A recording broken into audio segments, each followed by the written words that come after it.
በዚህ በፈረንሳይ በሚገኘው ገነተ ኢየሱስ ገነተ ማርያም ወይብላ ማርያም ጸበሏ መነሳቷ ይታወቃል።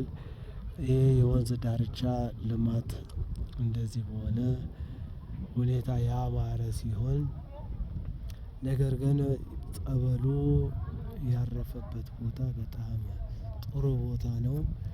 አሁን ጸበሉ ያለበት ሁኔታ ይህንን ይመስላል። እግዚአብሔር ይመስገን። ጸበሏ ከታች ግራውንድ ውስጥ የወንድና የሴት በአንድ በኩል 8 በአንድ በኩል 8 ሆኖ 16 ክፍል ያለው እና ከላይ በኩል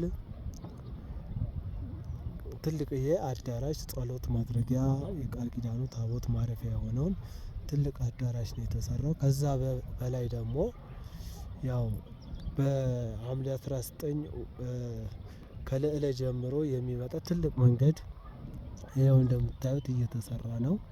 ይሄ መንገድ ደግሞ ቀጥታ ወደ ኪዳነ ምህረት የሚገናኝ መንገድ ነው።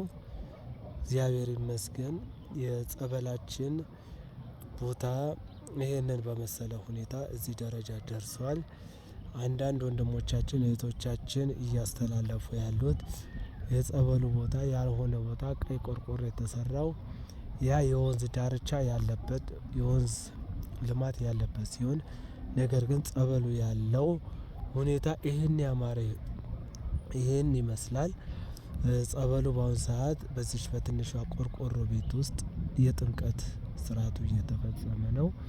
በዚህ በጥምቀት ቦታ ላይ እየመጡ እየተጠመቁ ፈውስ እያደረጉ ጸሎት እየተደረገላቸው እየሄዱ ነው።